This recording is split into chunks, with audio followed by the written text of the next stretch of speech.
Halo Cakapers, senang sekali rasanya Anggi Cakap Medan kembali di ruang podcast tercinta.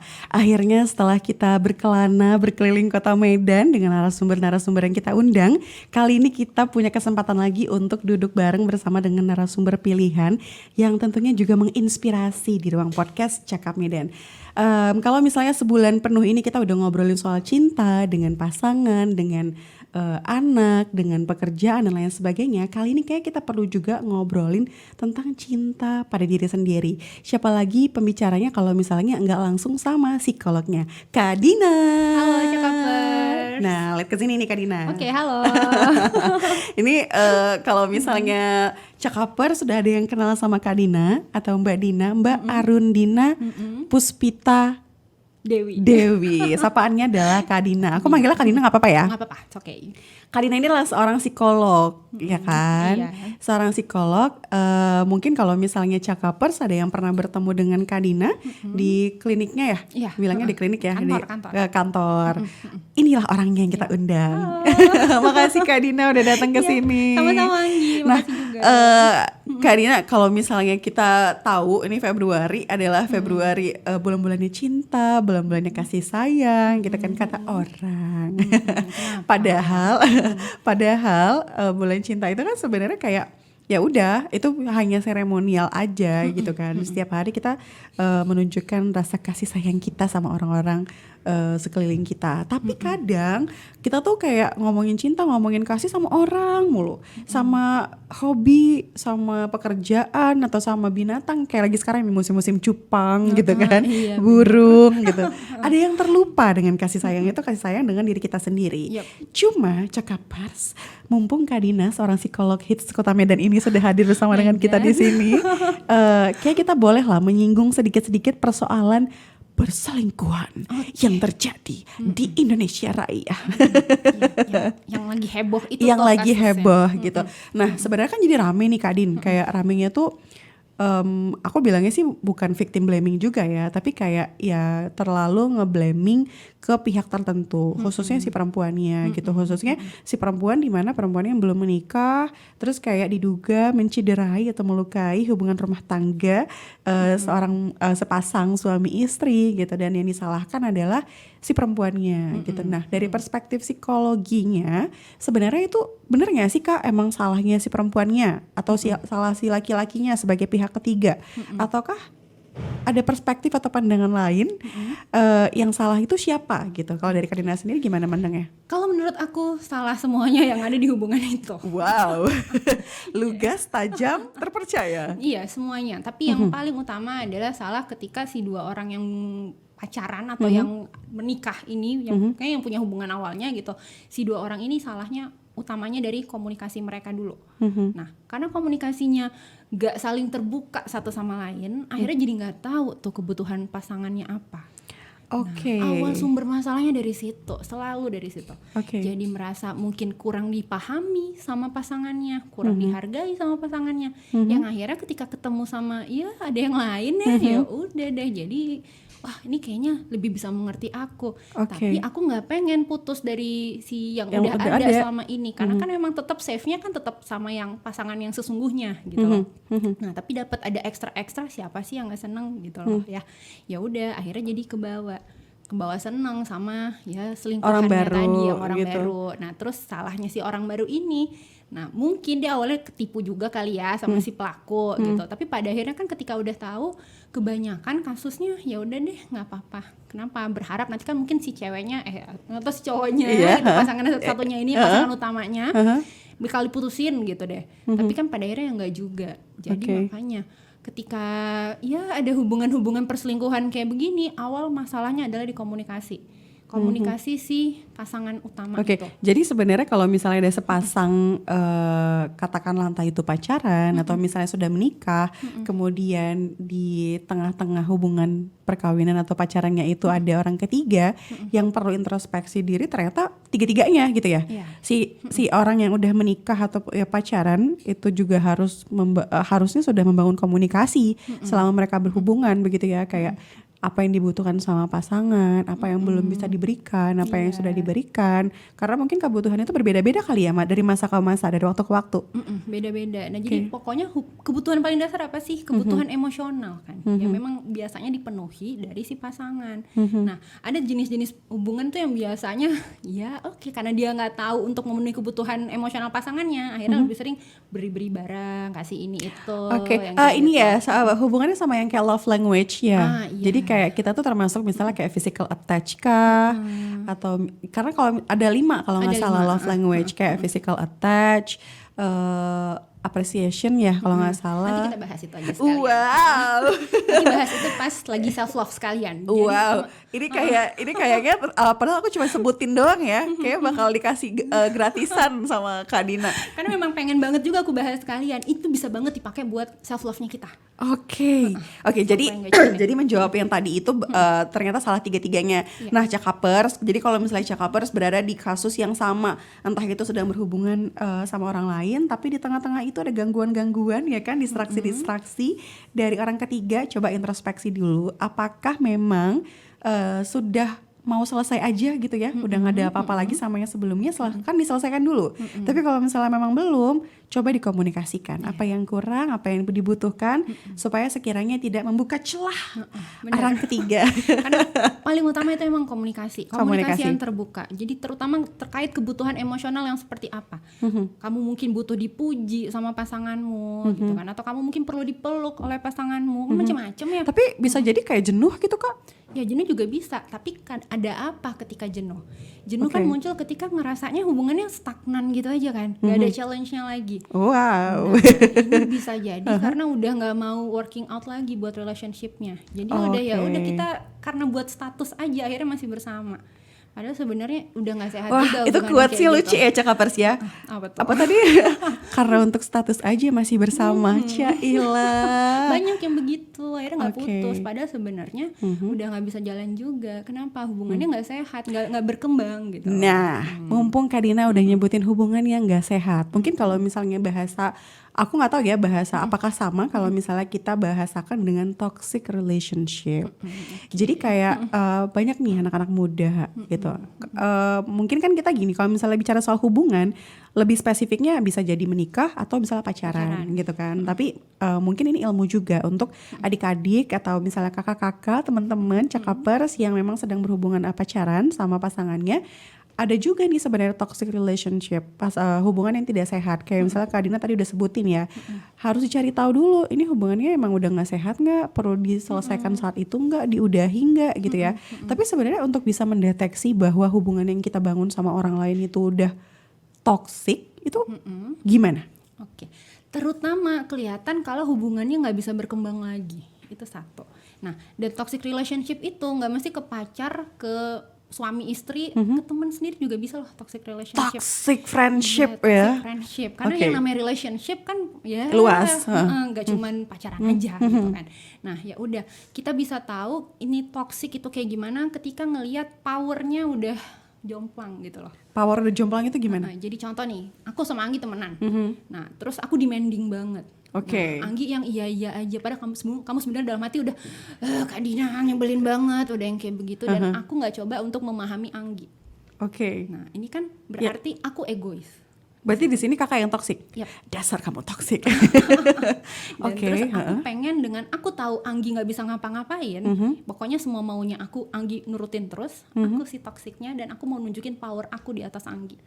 Oke, itu berarti power yang dimaksud ya. Selain itu contohnya mungkin apa lagi? Sama kayak kasus pacaran atau hubungan ya penikah kan kayak gitu juga. Ketika ya namanya kita ada level ada label gendernya itu juga. Nah, itu biasanya juga bisa ngaruh nih. Kamu tuh perempuan harusnya ya udah diem aja di rumah. Ya nggak apa-apa kalau memang sudah disepakati komunikasinya begitu. Betul. Kalau misalnya si perempuannya memang ingin untuk eksplorasi dalam artian aku pengen coba ini itu supaya bisa eksis gitu kan. Oke. Supaya bisa berasanya berdaya tapi tidak dibolehkan untuk berdaya. Ya udah. Itu merasa mah udah terkekang. Itu udah jadi tanda-tanda oke, pasangan kamu nggak bisa untuk diajak barengan. Kenapa? Powernya nggak sama. harus ada satu yang di bawah gitu ngerasanya. Ya karena kalau kayak gini bisa jadi ya karena pasangannya insecure, nggak mau kelewat sama si cewek gitu misalnya. Atau ya kebalikannya, ada juga cewek yang toxic tuh banyak juga sih. Cewek toksik juga banyak. Aku Ditemenin punya tidur kolega tiap gitu malam juga. sambil teleponan toksik nggak? Soalnya ada banyak yang kayak gitu kan. Oke. Nah, sebenarnya label gender ini menarik juga nih Kak Dina untuk dibahas. Kenapa? Karena kalau misalnya dari beberapa platform media sosial banyak istilahnya yang bukan gagal juga sih ya, tapi kayak sulit untuk dibangun komunikasi dengan pasangannya karena udah ada isu label gender tadi itu Iya. gitu. Kalau misalnya si pasangan laki-lakinya merasa bahwa dia harus punya pasangan yang berada di bawahnya, tidak bekerja, di rumah saja, mengikuti perkataan dan perintah yang diberikan. Kalau misalnya si perempuannya merasa perlu ada kesepakatan dan ia menerima, nggak masalah ya Kak ya. Tapi kalau misalnya ada penolakan, defense dari si perempuannya, ya berarti situ nggak ada titik temunya ya, dan itu sudah dihitung toxic relationship karena dia jadi tidak berdaya kalau bahasa Kak Dina. Dan gak mesti cewek ke cowok, gak mesti cowok ke cewek ya, cewek ke cowok juga bisa. Contohnya apa sih selain yang tadi aku bilang ya, minta harus teleponan tiap malam sebelum tidur? Contohnya kayak gini, ketika kamu ngerasa secara finansial lebih oke daripada pasanganmu. Menarik ini check-upper, coba ya dilihat, didengar. Dan terus rasanya bisa ngontrol si cowok dengan ya udah uang yang kamu punya gitu. Kan kamu udah aku beliin ini itu segala macam, ya udah ikutin maunya aku apa. Aku maunya kamu temenin aku setiap jam segini. Tanpa memberi kesempatan si cowoknya untuk aku tuh nggak bisa, aku punya kegiatan ini itu juga gitu kan. Ya udah nggak boleh, nggak mau tahu. Pokoknya aku maunya begini begitu. Kan aku udah beliin kamu ini itu gitu. Ya udah. Itu juga toxic. Kenapa? Kelihatan kan powernya si cewek lebih kuat daripada powernya si cowok. Oke. Jadi bisa dibilang apakah toxic relationship itu artinya ketika sepasang dalam hubungan pacaran atau menikah, tapi terlalu ada gap power yang terlalu jauh, begitu ya? Sampai salah satu di antara pihak itu merasa tidak berdaya. Iya, tertindas. Jadi kayak dibully kayak gitu loh Wow. sama pasangannya. Tapi apakah itu dari perspektif orang di luar atau dari perspektif misalnya gini Kak, misalnya kayak aku sama misalkan kalau misalnya aku punya pacar ya kan. Jadi kalau misalnya tiba-tiba dari versinya kayak kakak tadi misalnya, dia merasa aku harus kayak gini gitu. Aku ngerasa kayak ya udah deh nggak apa-apa. Nah tapi di luar aku dan dia, orang melihat itu kayak Gi, itu tuh udah toxic Gi gitu. Lo tuh sebenarnya bisa kok berkembang, lo tuh sebenarnya potensi lo berdaya. Nah, apakah itu nggak dihitung toxic karena bukan mereka yang ngejalani? Toxic itu apakah dikatakan toxic kalau misalnya cuma dua orang itu aja, atau harus ada kesepakatan eksternal juga, general perspektif lah gitu. Oke. Kalau ceritanya Anggi, ini kamunya yang nggak sadar kalau kamu lagi ada di hubungan yang toksik gitu dia. Jadi ada orang-orang yang nge-reminding kamu, Anggi tuh bisa lebih oke ketika Anggi begini begitu, lebih berdaya daripada ketika di bawah tekanan si pasangan gitu. Nah, dan tadi juga nggak apa-apa kalau misalnya pasangan ada requestnya kamu begini begitu. Nah, tapi kamu tadi responnya ya udah deh gitu. Kayak pasrah. Nerimo gitu. Iya, padahal mungkin sebenarnya dalam hati nggak pengen juga. Nah, jadi yang bagus adalah ketika kamu mengkomunikasikan aku butuh ABC ke pasangan dan terus tanya pendapat pasangan. Menurut kamu kayak bagaimana?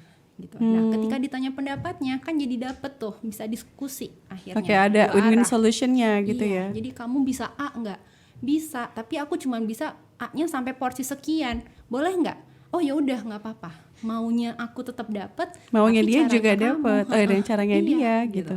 Ya udah, itu lebih sehat kalau kayak gitu daripada aku mau A, pokoknya harus dapat A. Masing-masing ngotot. Awas kalau enggak. Ya udah, itu udah. Kita putus gitu ya. Ya itu toksik. Itu toksik. Gitu. Suka cakapers ngancam-ngancam pasangannya bilang, "Kalau kamu enggak mau jemput aku, kita putus." Kamu toksik, sadarlah kamu cakapers.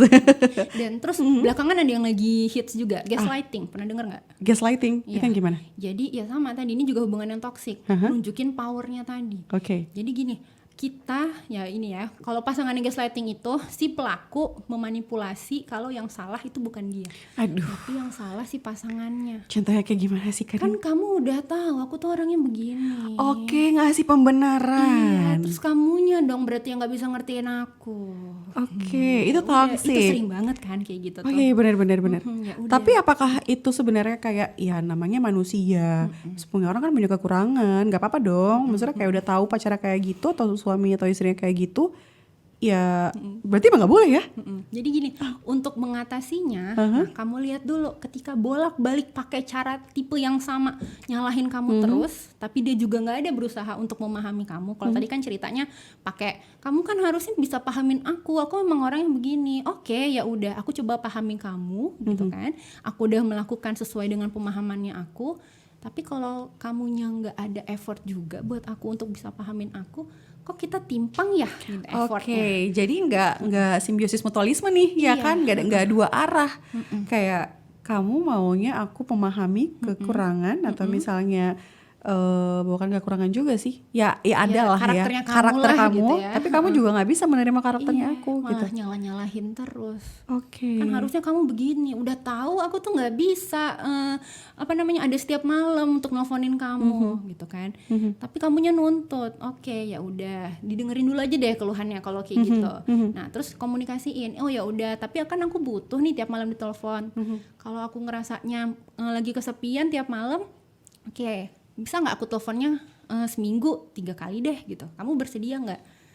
Duh enggak deh, nggak mau gitu kan misalnya nih. Ya udah, terus kalau kayak gitu ya udah, itu mau dilanjutin. Kamu dapat apa sih dari hubungan itu kalau begitu?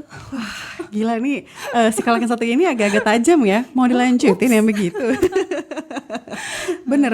Karena itu tadi kayak karakter kita, ya kan, maunya kita udah sampein, tapi ternyata nggak dipenuhi juga. Jangan sampai kita udah mengkomunikasikan apa yang kita butuhkan tapi tidak dipenuhi, kita tetap memaksakan untuk melanjutkan gitu ya. Nah, tapi ya bukan berarti sekali aja kayak begitu langsung diputusin. Toxic Enggak. nih gitu Iya, ya. langsung toxic, enggak. Aku sendiri, aku punya standar ketika aku berinteraksi sama orang, enggak cuman pasangan ya, ke teman-teman, aku punya standar ketika ini orang melakukan kesalahan 3 kali, baru aku berarti oke, cukup tahu aja. Aku enggak akan seintens itu lagi itunya. Enggak sedekat itu lagi deh kita temenannya gitu misalnya ya. Kenapa? Kalau sekali mungkin aja hilaf gitu kan. 2 kali, Wah, jadi kayak ingat klarifikasi abang sebelah hilaf. Ups, ya juga. Nah, terus kedua kali, oke, berarti kan udah ada alarm nih gitu kan. Oke, terus udah kedua kali biasanya aku tegur. Kamu kemarin udah begini, kok sekarang ulang lagi? Kan aku nggak suka kalau dikinin terus, aku kecewa gitu misalnya. Contoh deh, bolak-balik terlambat lah si teman ini gitu kan. Oke, ya benar. Oke, terus berikutnya ketiga kali, oke, ini memang ini orang emang nggak bisa menghargai orang lain. Kenapa? Telat mulu udah 3 kali. Nah, ketika udah 3 kali aku sampein, oh berarti memang kalau janjian sama kamu emang nggak bisa itu ya, nggak bisa on time. Oh ya udah, berikutnya aku nggak akan effort untuk datang on time. Gitu. Jadi kadang bisa jadi udah dia duluan aja datang, baru aku datang berikutnya setelah dia udah nungguin gitu. Oke, jadi sebenarnya kayak masing-masing dari kita harus tahu juga kita matokin standar kita untuk bisa menentukan sebuah hubungan itu emang nggak baik-baik banget buat kita gitu ya. Either itu toksik kah, ya kan, atau emang tidak sehat gitu. Dan itu setakarannya kita masing-masing ya. Maksudnya kalau misalnya aku ngerasa sanggup untuk ya udah deh, aku kasih limit deh 10. Ya udah berarti standarnya gitu ya. Kesanggupan Anggi 10. Aku nggak sesabar itu. Aku cuma 3. Oke. Kayaknya aku 2 deh. Oke. 3. Yang penting jangan cuma sekali. Karena kalau sekali ya tadi ya bisa jadi emang hilaf atau ada sesuatu yang dia memang lagi nggak bisa aja gitu. Ya udah nggak apa-apa. Kasih kesempatan 2 kali deh buat orang gitu ya. Oke. Ya udah, silakan dicoba. Tapi kalau misalnya tadi kita udah bicara soal perselingkuhan, di mana ternyata yang dibutuhkan adalah komunikasi. Kemudian yang kedua kita bicara soal toxic relationship. Artinya kita harus bisa mendeteksi bahwa toxic relationship itu adalah ketika di mana ada gap power yang tadi itu terlalu jauh dan kita secara sadar atau menyadari bahwa ada ketidakberdayaan dalam diri kita. Gila, ini berat banget ini topiknya hari ini. Yang penting pokoknya gara-gara si toxic relationship ini jadi nggak berkembang tuh. Nah, tidak berkembang, tidak berdaya. Permasalahannya adalah Kadina, kepada siapa nih kita mengadu? Asik. Oke. Karena kan gini, kalau misalnya kayak aku dihadapkan pada situasi toxic relationship ini, apakah cukup aku saja dan pasanganku yang tahu, atau karena kan toxic itu dalam skala yang mungkin tinggi bisa sampai yang kayak verbal harassment, physical harassment yang betul-betul melukai fisik gitu kan. Bahkan ini obrolannya lebih panjang lagi nih Kak. Kenapa? Karena ada orang kayak merasa bahwa, atau tadi itu dia mematokin atau bikin standarisasi sendiri bahwa yang menurut dia toxic relationship adalah kalau dia ngelukain fisik. Selama dia nggak ngelukain fisik aku, itu nggak toksik, nggak apa-apa. Nah itu boleh nggak? Nah berarti kalau kayak gini balik didiskusiin lagi dulu sama si pasangannya atau sama si orang yang sedang kita berinteraksi deh gitu ya. Nah kenapa? Biar dia tahu ada batasan dari kamu juga, dan jadi bisa sama-sama tahu standarnya itu seperti apa. Balik ke komunikasi. Kayak tadi kan aku ngasih tahu ke temanku udah 2 kali loh dan aku kecewa.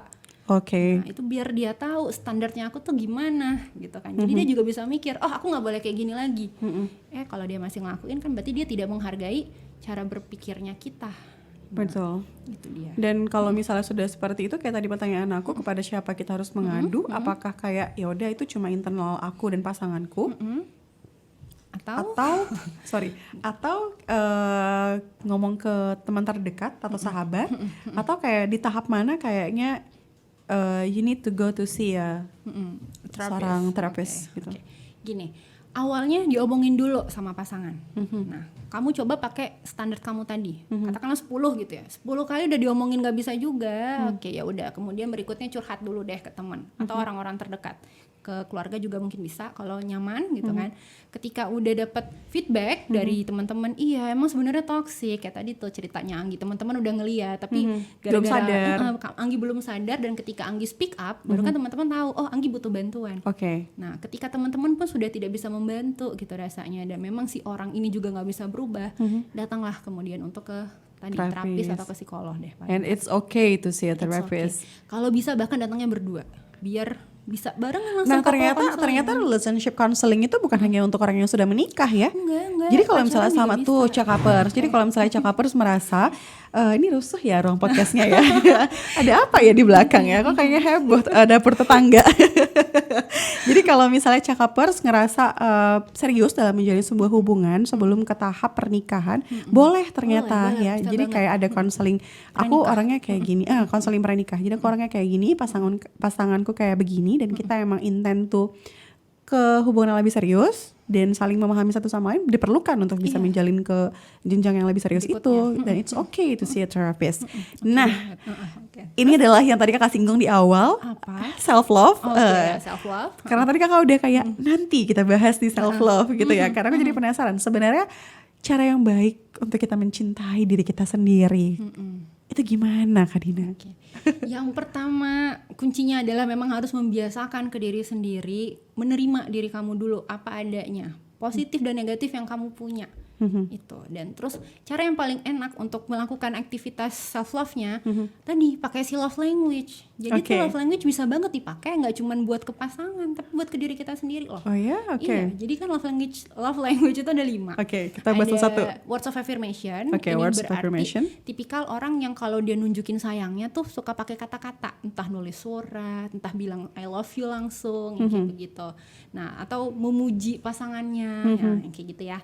Nah terus berikutnya yang kedua ada physical touch. Nah ini yang suka dipeluk, mungkin meluk pasangannya atau ngelus-ngelus pasangannya, ngelus-ngelus kepala gitu ya, untuk nunjukin sayangnya dia ke pasangan. Gitu. Ya, itu yang kedua.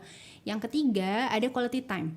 Nah ini berarti harus melakukan aktivitas bareng-bareng, yang cuma mungkin bahkan duduk aja berdua, kamu lagi sibuk ngapa-ngapain, sama-sama sibuk sama aktivitas sendiri-sendiri, tapi tetap aja ada di sebelah gitu. Itu juga nggak apa-apa. Itu udah ngerasa salah satu ini ya, love language. Nah terus yang keempat ada act of service. Ini melakukan sesuatu untuk si pasangan ya. Jadi kayak contohnya masakin sarapan atau masakin makan siang, atau dianterin kesana kesini. Nah kan ada yang begitu ya, rasa di servis. Ya di servis, dan dia seneng juga gitu. Nah terus yang terakhir, ntar aku kok lupa apa ya. Love language untuk yang pertama, word appreciation, word appreciation. Aku jadi lupa. Word of affirmation, physical touch, act of service, terus aku juga kenapa jadi lupa ya. Itu nanti tahu juga ya. Iya, padahal tuh sering kan. Gak apa-apa. Ini saking kita sering ngobrolnya, nanti cakapers kalau misalnya ngedengerin ini boleh langsung komen. Ini adalah giveaway kita ya. Jadi Giveaway. lupa. Nah, Yeah. dan terus kan seringkali orang ngerasa love language ini cuma dipakai untuk kita ke pasangan. Nah, padahal bisa juga dipakai untuk kita ke diri kita sendiri. Nah, tadi deh kita kan seneng untuk menuangkan sayangnya kita ke pasangan pakai love language-nya kita, dan kita juga ngerasa pasangan sayang sama kita ketika mereka melakukan love language-nya sesuai dengan apa yang kita mau, gitu kan. Nah, tapi sekarang ayo juga latihan buat love language ke diri sendiri. Kayak contoh tadi kamu words of affirmation tuh love language-nya. Ayo berarti suka untuk memuji diri sendiri kali. Ya nggak apa-apa. Aku cantik. Jadi tiap pagi nih habis mandi kacaan gitu kan. Wah, ada jerawat di sini. Ya udah nggak apa-apa, disayang-sayang dulu deh jerawatnya gitu. Tapi kamu overall masih cantik kok meskipun ada jerawatnya satu gitu. Oke, jadi Ya sugesti udah, nggak positif, apa-apa. afirmasi positif, meskipun ada kekurangan yang kita lihat dalam diri kita ya. Karena love Oke. language itu self love itu intinya kita bisa menerima kekurangan dan kelebihan yang kita.